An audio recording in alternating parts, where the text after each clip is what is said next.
football season, and the teams that have the best records have some interesting records.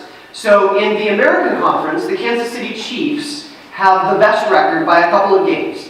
And currently they're at 9-1. In the the National Conference, there are two teams that are on top. They're the LA Rams and the New Orleans Saints. And they have records of 9-1 and 8-1. So no teams so far have a perfect record. All teams have been beaten at least once. So interesting thing, more than that, is that most of the years there are not teams that never lose a game. Teams almost always lose a game. In 1971, the Miami Dolphins went 14-0 during the regular season, which of course was just unheard of. They get into the postseason and they win their two championship games. And then in the Super Bowl in 1971, they lost. And so they lost their one game. And their new coach, he'd been a coach for I think 2 years at the time, their new coach, Don Shula, vowed that next year we would not just get to the Super Bowl, but win the Super Bowl. And did they do it? Yes, they did. The 1972 Dolphins were the only team in NFL history to have a perfect score all season, perfect record all season, and win the Super Bowl. They went 17-0. Wow. No team any other year has ever been able to replicate that. Wow. Don Shula, their pretty much brand new coach, throughout his entire career of 33 seasons, he has the record for the most wins. It's 328 wins in 33 seasons, and he won 2 Super Bowls. Don Shula and the Miami Dolphins do not like to lose. Does God like to lose? No. Way back in Genesis 11, remember there was this group of people who thought they were all that. And they built this big tower that was trying to reach to the sky and reach to heaven. They were trying to match God's power. And did God let them win? No. When the people of Israel, the Hebrew people, were captured by the nation of Egypt and the pharaohs for generations and generations, and finally, Moses and others, they heard God's voice and God came. Did God save them and win? Yes, He did. The exile, people were exiled hundreds of years later, first 2 generations in an enemy nation. And did God win over that enemy nation? Yes. And when Jesus came, Jesus constantly battled against powers and diseases and issues and problems and lack of wisdom and lack of faith. And did Jesus win? Oh yeah, He won. He won in a big way. God does not like to lose. And when we see the whole of Scripture, it's not just that God doesn't like to lose. God doesn't like to lose us. Because God's whole passion and God's whole mission is about people. Because God isn't just some victory, power-hungry kind of God. God is about us. And so God never wants to lose us. Jesus told some parables about this, and as Gail mentioned, there are 3 parables about this whole idea that God does not like to lose us. And if there's 3 parables, that kind of suggests that Jesus was pretty serious about this. Because most of the time when Jesus raises a parable, it's for the purpose of saying, hey, this thing that I want to teach, or this truth that I'm trying to get across is really important, so I'm going to tell a parable about it. So whenever we see parables, it's worth saying, hey, this is really important. Because it's usually that our view of something is not matching with God's view of something. And so Jesus needs to tell a story so we can hopefully come in a better match with how God sees that thing. But instead, Jesus tells 3 stories to help us see how much God doesn't like to lose. But it also teaches us something about God's passion and about God's mission. So we're going to see what that looks like. The first story we know is about sheep. There were 100 sheep. lose one. So the shepherd leaves the 99 wherever the 99 were and goes running off to find that one. When the shepherd finds it, the shepherd rejoices. And so it probably goes without saying that God is the shepherd, we are the sheep. God searches for us and goes all out searching for us until we're found. Then there's the story of the coin. And there's this coin that the woman loses. It's actually, she loses something worth 2 weeks of pay. So she kind of loses a paycheck, which is worth finding if you lose it. So she scours the house, she looks for it, she tries to find it, and when she does find it, she celebrates, she rejoices, and so it kind of goes without saying that the woman is God searching for us, and we might be a lost coin, and when God does whatever it takes for God to find us, even when we're lost. So then we get to this third story, because all good things come in threes. And so we get to this third story, which is usually kind of the punchline. The last of the three is usually the punchline. And it makes sense because this story is a bit longer. It's a lot more detailed. And it has to do not just with objects and things, but it has to do with God's passion. It has to do with us. It has to do with people. So it might be just that much more significant. So here's how the story goes. A man had 2 sons. The younger son told his father, "I want my share of your estate now before you die." So his father agreed to divide his wealth between his sons. A few days later, this son packed all his belongings and moved to a distant land, and there he wasted all his money in wild living. About the time his money ran out, a great famine swept over the land, and he began to starve. He persuaded a local farmer to hire him, and the man sent him into his fields to feed the pigs. The young man became so hungry that even the pods he was feeding the pigs looked good to him, but no one gave him anything.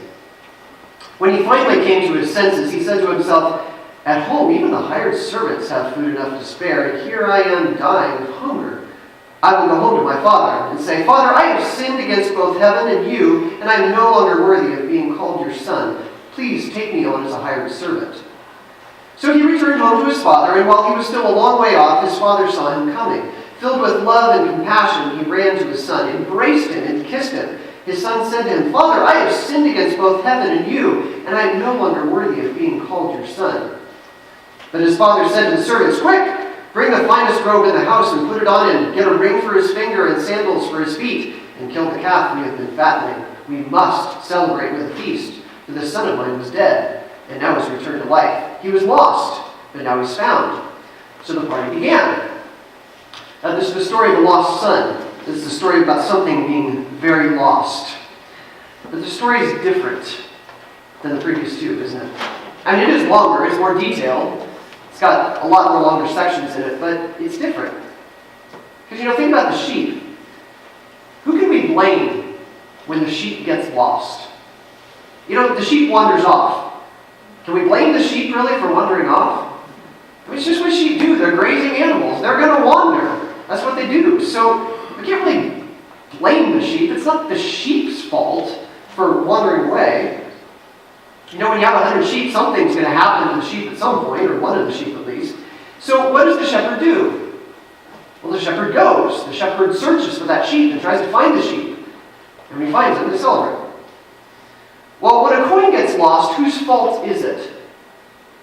It's not the coin. I mean, the coin didn't decide, "Hey, I'm going to go get lost today. I'm going to hide somewhere so nobody can find me." I mean, the coin can't move. The coin can't get lost. It's no fault of the coin. But what does the woman do?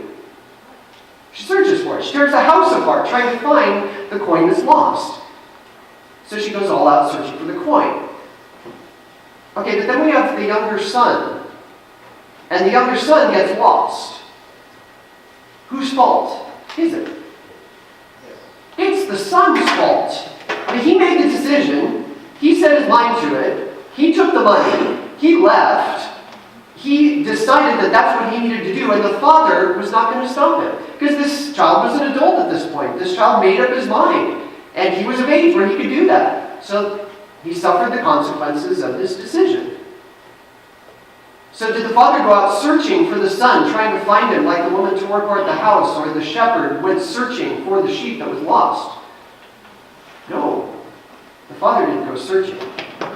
that a problem? I think it's a huge problem. I mean, story number one, you have a sheep who is lost, and the shepherd, who is supposedly God, going after us, the sheep, and the sheep is lost, and God comes and finds the sheep. Awesome. Then you have a coin that's missing, and it kind of makes sense that God is sort of the woman in the story, and we're the coin, and God searches after the coin and finds it. Great. And then we have sort of the father figure, who's maybe God, and the son, who's people who are lost in us, and the father doesn't search for the son. That bothers me. Because it seems like the stories are supposed to teach that God goes after us nonstop, all out, no matter if we're lost or not. God, I mean, if we're straying from God, if we have struggles in our faith, if we don't have a relationship with God, if we run away from a relationship with God, if we're doubting, if we're having all these problems that are making us a long way from God, isn't God supposed to run after us and search for us at all costs? I mean, there are places in the Bible where it shows that God will go after us, God will pursue us, because God wants a relationship with us. But that's not what Jesus is teaching here. It might be true, but that's not what Jesus is teaching. There's something about God's passion and about God's mission that comes out here.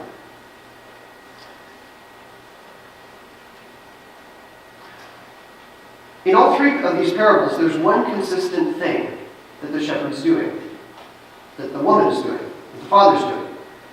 And it's not searching. But what happens at the end? They celebrate.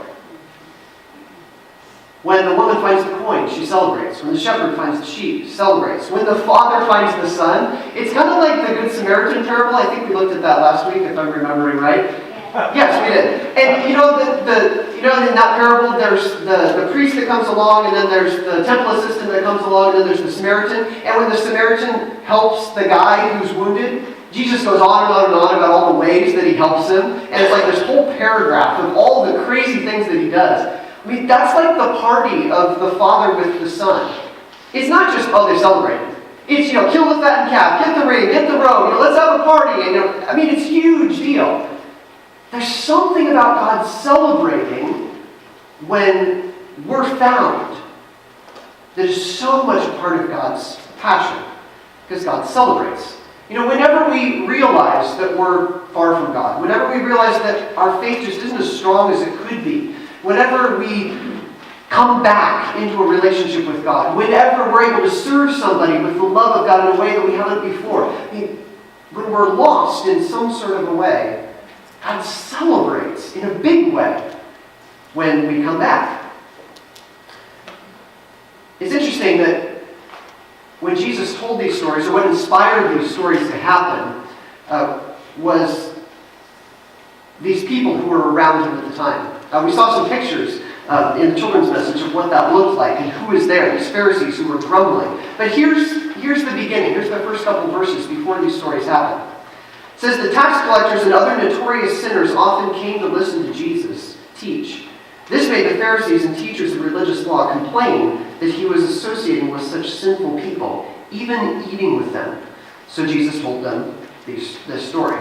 So what prompted the parables?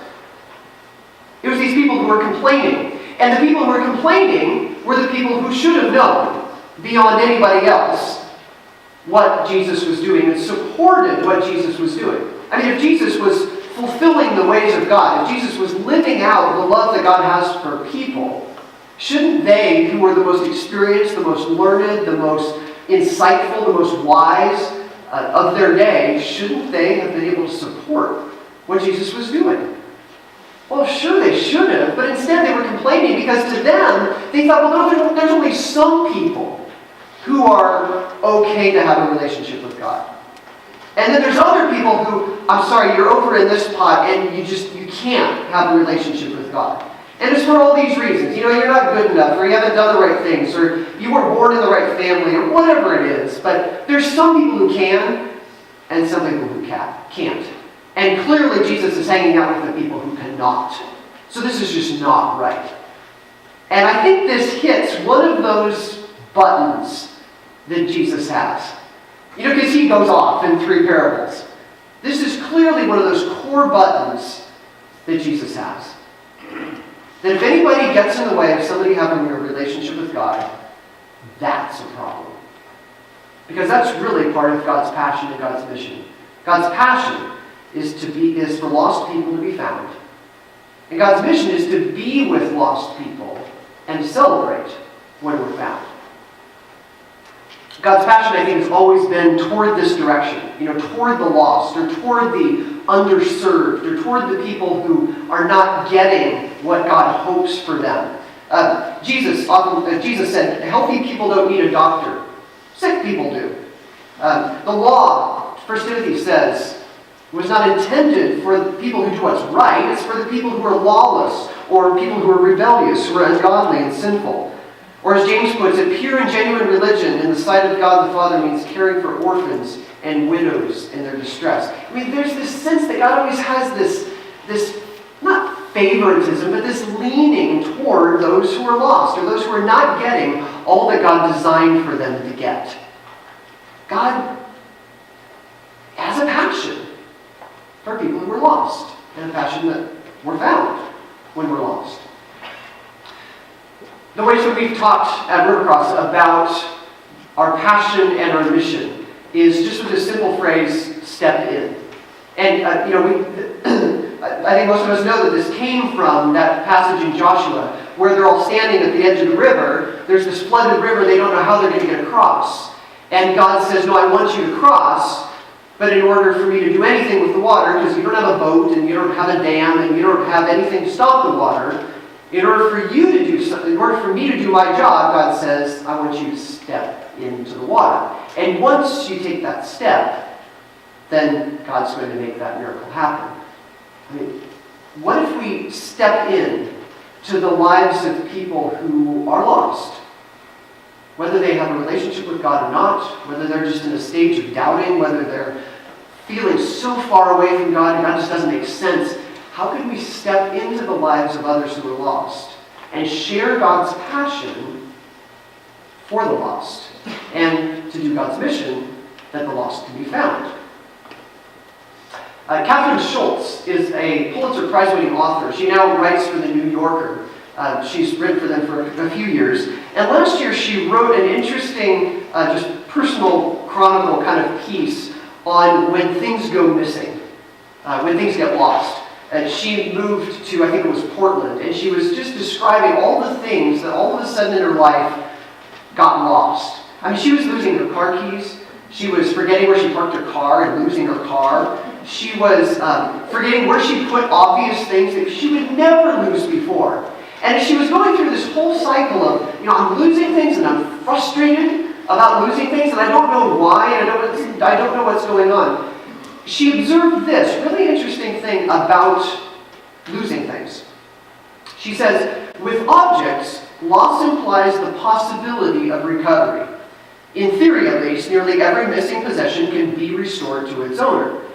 That's why the defining emotion of losing things isn't frustration or panic or sadness, but paradoxically, hope. Even in the midst of feeling lost or feeling like things are lost, there's a sense that we so often have that I can find that. God has that sense that even when we're lost, God can find us. It doesn't matter how long we've been lost. It doesn't matter how far lost we are. God can find us. And God lives with that hope that we can be found. What if we share God's passion of seeing that the lost around us are found? What if we join God's mission of being with friends and family and others who are just feeling and living in that sense of I'm lost, but celebrating when they're found? God's with us. We can be with each other, and we can be with others when they're lost. Let's pray.